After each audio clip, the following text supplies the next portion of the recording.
Hey guys, and welcome to this video. In this video, we're going to talk about the forthcoming October 4th Apple keynote that's happening tomorrow.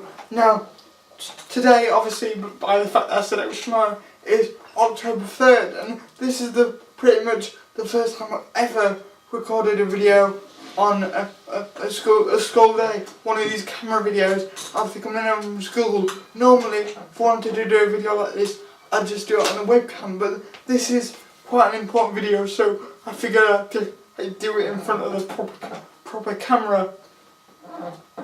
So sorry if the lighting's out of order, sorry if I look tired or thirsty or any of that stuff, or I just look like I've had a stressful day, because we're gonna de-stress by talking about some good geeky iPhone rumours. So, as I always say at the start of every one of these videos, the iPhone conference can be very polarising. Rumours go on for months and months. No sooner do we get a new iPhone than we start hearing rumours about the new iPhone, and it's the same for the iPad, and not just Apple products, a lot of other consumer electronic products in general. But this time it's the iPhone 5 or iPhone 4S, and that's what we're going to talk about. So today is October 3rd, as I said, and Apple have announced they're going to hold a keynote at their Cupertino campus on October 4th. And sometimes the invitations are really ambiguous. They put a lot of clues in them as to what's going to be talked about. They haven't done that this time. They've just put some icons from the phone and then put "Let's Talk iPhone." One of the big polarising discussions is whether it's going to be called the iPhone 5 or iPhone 4S, and the fact that we might have two new iPhone variants: the premium model, the iPhone 5, and the lesser model, the iPhone 4S. I don't think we're going to see that. I think Apple likes to keep their product line as streamlined as possible, and I don't think iPhone 5 and an iPhone 4S would go along with that.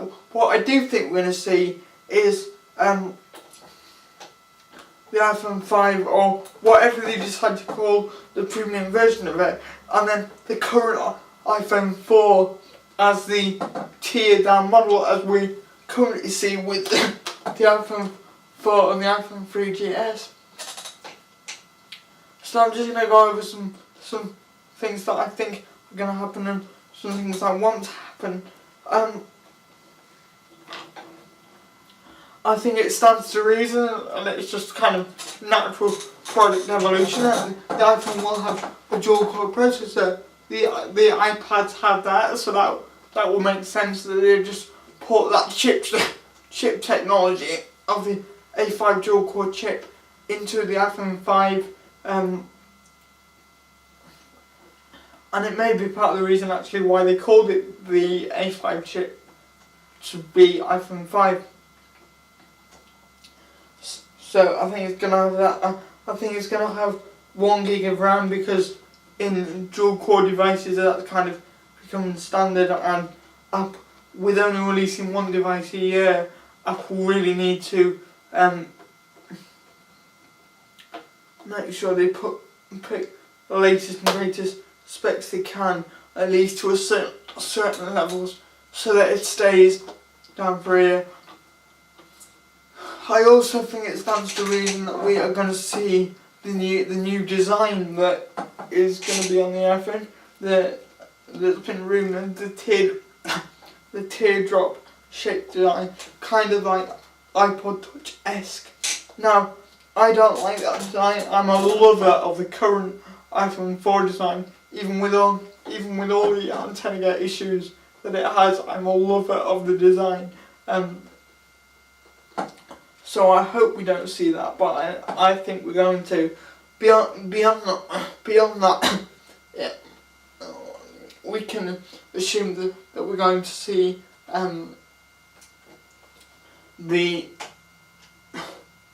we're going to see the first debut of iOS 5 that was showed not too long ago, but the first debut on a device that's available to consumers. So I think we're going to see iOS 5. One kind of interesting tangent that I want to go on is whether or not we're going to see any specific iPhone 5 features for iOS 5. I personally don't think we're going to. I don't think these days Apple likes to hide features, because with macOS 10.7 line there was this big hoopla when they kept showing it about whether there was going to be a new interface and whether Apple were hiding it to surprise us with later, but there wasn't. So I don't think we're going to see any major evolutions from the iOS 5 beta to the shipping version, although obviously because both devices, the iPad 2 and this new iPhone 5, will presumably have dual core chips, it can have stuff in there to help optimize that dual core chip. So I definitely think we'll see that, but I don't think we'll see any specific iOS 5 features, new features, sorry. Another kind of outside. Oh yeah, and I wanted to mention that the iPhone 5 is due to be up from its 3.7 inch, 3.5 inch display to a 4 inch display. You presume keeping the same resolution, which is interesting because Apple touted really at the iPhone 4 launch that the screen was just amazing at that, and it still really is an amazing screen. Competes with the high-end display technology such as Super AMOLED Plus more than a year after it was initially announced. So I don't think Apple need to do a lot with the screen resolution, but I think we will see a jump from 3.5 inches to 4 inches, because browsing the web on a 3.5 inch display is just becoming a thing in the past with all these 4.3 and 4.3 and 4.5 inch displays. I don't think we'll see Apple do anything that radical, because they like to make the general purpose device, but I do think we will see a 4 inch display. That brings up the interesting question about whether they will change the resolution, because they made a point of saying that in their research, the human retina, when you hold the device so many inches away from your eye, that it can only see 320 pixels per inch. Now, the iPhone 4 has a 326 pixels per inch display, so they're over that limit by 6 pixels. So it'd be interesting to see if they do change the display size but don't change the resolution, if that still stays true and they can still market that as an advantage. I would expect that they will indeed keep that. So those are just my thoughts on iPhone 4 and iPhone 4S. To recap, I don't think we'll see separate models. I think it'll either be the iPhone 5 or it will be the iPhone 4S. I don't think we'll see any major incidents to iOS 5. I think we'll see an upgraded screen, perhaps with an upgraded resolution.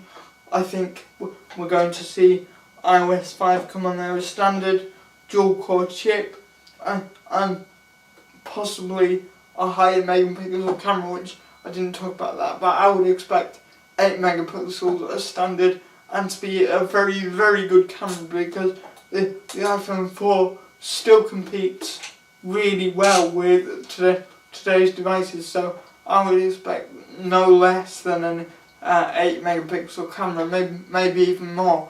But I would expect there not to be a massive focus on megapixels, but rather just an image quality. I would think that we're going to see Tim Cook presenting as CEO. So, those are just my thoughts on that. Kind of garbled. So I'm gonna upload this tonight before tomorrow, and then I can look back at this and see how kind of accurate or inaccurate my predictions were. So leave your predictions down below, and I'll see you this time a few hours to go tomorrow, and I'll be down on the floor in front of the webcam telling you about what happened. So anyway guys, thanks for watching this video.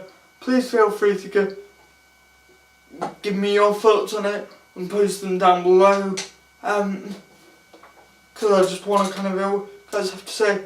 Anyways, thanks for watching the video, thanks for putting up with the bad lighting, and I'll see you in the next one.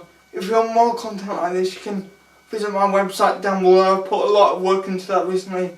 That's tom-rogers.com. Should be down below here somewhere. So thank you for watching guys, bye bye.